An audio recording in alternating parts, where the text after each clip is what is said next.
Imagine for a moment you could just zoom out, see the whole sweep of human history laid out, from that first spark of consciousness, maybe, to, well, our wildest dreams of living forever. Whoa. What do you think you'd actually discover about who we are, how we got here? That's a huge question. Well, welcome everyone to the Gist Gab Podcast. Yeah, welcome. We're glad you're joining us. And today, we're exploring something that really makes you ask those kinds of big questions. We are. I recently read Yuval Noah Harari's book, Sapiens, A Brief History of Humankind. And it's remarkable. It really shifted my perspective. It does that, doesn't it? It's less a history book, more like an explanation of us. Exactly. It feels like a journey to understand how we, Homo sapiens, ended up in this incredibly complex, sometimes baffling modern world. So our mission today really is to pull out some of the most impactful insights Harari offers, the big aha moments. Think of it as a shortcut, maybe, to grasping the huge forces he argues shaped us. We'll hit the surprising facts, the big ideas. And hopefully by the end, you'll have a much clearer picture of these massive shifts Harari talks about, the ones that built our reality. Okay, so let's dive in. Harari's main framework, his central idea, is that our history isn't just one thing after another. Right. Not a straight line. No. He sees it as fundamentally shaped by three major revolutions, moments that just changed everything for our species. And that first one, the cognitive revolution, Yeah, that's where it all seems to start, really. absolutely foundational. Harari says this is when Homo sapiens developed these unique abilities. Language, sure, but also imagination, abstract thought. The game changer, though, was the ability to create and believe in shared myths. Shared myths, like what exactly? Well, things that aren't physically real, but we all agree exist. Think about nations or money or human rights. Okay, right. They're not like trees or rocks. Yeah. They only exist because we collectively believe in them. Precisely. And that shared belief that fiction is incredibly powerful. It lets us cooperate in ways no other animal can. It's kind of mind-bending when you think about it. Our whole society, built on stories. And Harari adds another layer here, something I found genuinely surprising. He talks about gossip. Gossip? Yeah. Really? Like talking about other people? Yeah. He suggests that gossip was actually crucial for forming larger communities. Before complex language, human groups were small, limited by, who you could personally know and trust. Makes sense. Dunbar's number and all that. Right, but once we could gossip, share information about who's reliable, who's a cheat, who did what, to whom we could suddenly build trust and understanding in much larger groups. Ah, so it's like a social mapping tool.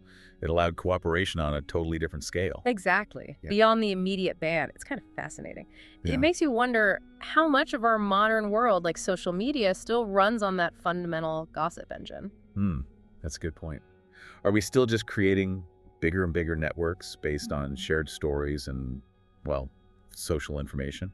Maybe so, but that ability, that shared imagination, it didn't just stop there. It paved the way for the next huge shift. The agricultural revolution. The big one, usually taught as pure progress, right? Settling down, farming, food surplus, civilization. Yeah, the story we all learned. But Harari throws some cold water on that. He really does. He argues, pretty convincingly I think, that while it allowed for larger populations and settled life, it wasn't necessarily a better life for the average individual human. How so? Well, farmers often worked much harder than hunter-gatherers. Their diets became way less varied, mostly based on a few staple crops like wheat or rice. Which wasn't always great for health, I imagine. Not at all. And living close together with livestock led to new diseases, epidemics. Harari calls it history's biggest fraud, in a way. Wow, history's biggest fraud. That's provocative. So progress for the species, maybe, but not always for the person. That seems to be his point. It challenges our whole idea of what progress even means. Is more food and more people always better if the quality of life declines for many? It's a really critical lens. And thinking about what enabled these big shifts, you mentioned something earlier, even before agriculture, cooking. Ah, right. That's a crucial piece Harari brings up, though maybe earlier in the timeline. Cooking our food fundamentally changed us. How did that work? Well, cooked food is much easier to digest, so our guts could shrink over evolutionary time.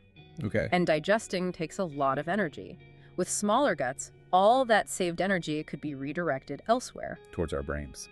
Exactly. Bigger brains, more cognitive power. Hmm. You could argue that cooking, way back when, was a crucial step that ultimately enabled the complex thought needed for things like agriculture and shared myths later on. So it's not just ideas, it's our biology changing too, setting the stage. Absolutely.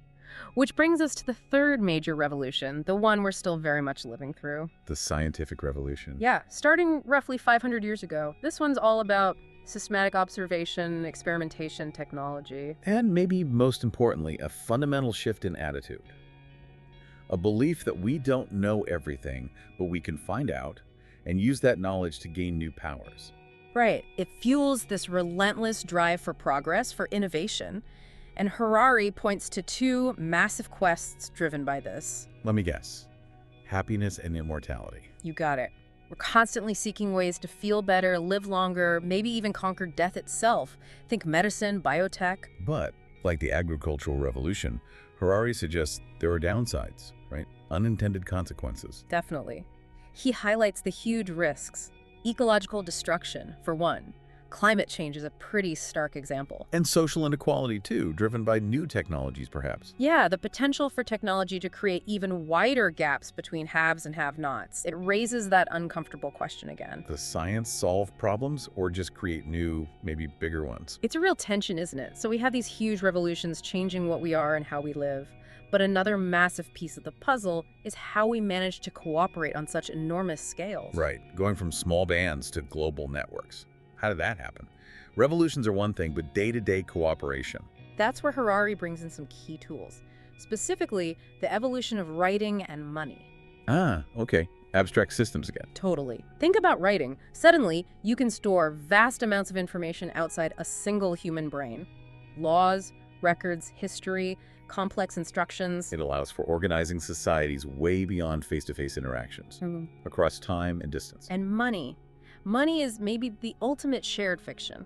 It allows millions, billions of strangers to cooperate on trade and complex economic projects. Because everyone trusts this abstract concept of value, even if they don't trust each other personally. Exactly. These tools writing, money, combined with those shared myths we talked about earlier, they enabled the rise of larger and larger political and social structures. Which leads to Harari's point about the gradual unification of humankind. Yeah, he argues that things like empires and universal religions played a huge role here. Also, Well, empires imposed common laws, languages, cultures over vast areas. Think Rome or the Han Dynasty. Universal religions like Christianity or Islam or Buddhism offered overarching belief systems that transcended local tribes and ethnicities. providing shared narratives and values for huge numbers of people, binding them together. Right. Creating these larger imagined communities, it makes you pause and think, what binds us together globally today? Is it still empires and religions or new kinds of shared myths, like maybe human rights or capitalism or science itself? That's a fascinating question. Are today's unifying forces just modern versions of those older systems? It feels plausible. So if we pull back and look at the whole sweep Harari presents, it's quite a journey. It really is. From early humans mastering fire and cooking, which changed our bodies, To the cognitive revolution giving us imagination and gossip, letting us form bigger groups. then agriculture, settling us down but maybe not making us happier. Followed by writing and money, allowing for complex societies. And finally, the scientific revolution, giving us immense power but also new dangers. It all builds step by step. And underneath it all, Harari seems to be constantly probing that question. What does this history tell us about what it means to be human? And, maybe more urgently, where are we going next? Yeah, that's the unsettling part, isn't it? Understanding how we got here is one thing, but figuring out the future. But understanding these forces, these revolutions, these tools, it's not just history, it helps us look critically at our world now. How so? Well, when we talk about inequality or climate change, or even just the pursuit of happiness, we can see the deep historical roots. We can see how shared fictions shape our economies, how technological progress always has trade-offs. It gives you context, a framework for thinking about today's challenges, recognizing they aren't entirely new, maybe just scaled up, seeing the threads connecting the deep past to right now. Exactly. It helps you question the narratives we take for granted. So here's a final thought to leave you with, kind of building on Harari. If our history really is so powerfully shaped by the fictions, the stories we collectively believe, what new stories are we writing for ourselves right now? What are the dominant myths of the 21st century? And what kind of future are those particular stories leading us towards? That is something to chew on, a really powerful question to end with. Well, thank you so much for joining us for this exploration of Sapiens. We hope it sparks some thinking. Yeah, thanks everyone. Join us next time on the Gist Gab Podcast.